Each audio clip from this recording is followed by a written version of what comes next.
Simple இன்ட்ரெஸ்ட்ல ஒரு some பார்க்கலாம். இந்த சம் பார்த்தீங்கன்னா ப்ரீவியஸா பேங்கிங் எக்ஸாம்ல கேட்டிருக்காங்க. இன் 4 year rupees 6,000 amounts to 8,000. At what time same rate of interest rupees 525 amounts to 700 சொல்லியிருக்காங்க.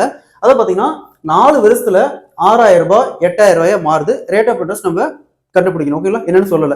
இப்போ ரெண்டுக்கான டிஃபரன்ஸ் பார்த்தீங்கன்னா 2,000 ரூபாய். அப்போ வட்டி பார்த்தீங்கன்னா 2,000 ரூபாய். இப்போ நமக்கு சிம்பிள் இன்ட்ரெஸ்ட் ஃபார்முலா தெரியும். SI is equal to principal rate of interest into time divided by 100. Substitute பண்ணா சிம்பிள் இன்ட்ரெஸ்ட் பார்த்தீங்கன்னா வட்டி பார்த்தீங்கன்னா 2,000 ரூபாய். அப்போ 2,000 equal to பிரின்சிபல் 6,000 ரூபாய் இன்ட்டு ரேட் ஆஃப் இன்ட்ரெஸ்ட் நமக்கு தெரியாது. டைம் பார்த்தீங்கன்னா 4 வருஷம் டிவைட் பை 100. ஓகேங்களா? இதெல்லாம் கேன்சல் பண்ணா rate of interest equal to 25/3% வரும். ஓகேங்களா?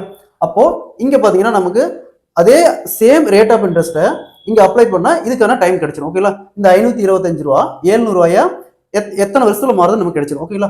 இப்போ நமக்கு இங்க SI பார்த்தீங்கன்னா SI is equal to principal rate of interest into time divided by 100. ஓகேங்களா?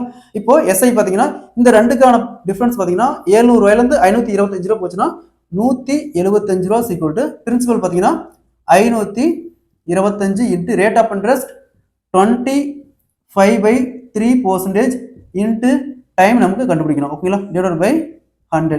இதெல்லாம் கேன்சல் பண்ணா டைம்ஸ் ஈக்குவல் டு 4 years. ஓகேங்களா? அப்போ 4 வருஷத்துல இந்த 525 ரூபா பார்த்தீங்கன்னா 700 ரூபாயா மாறுது. ஓகேங்களா?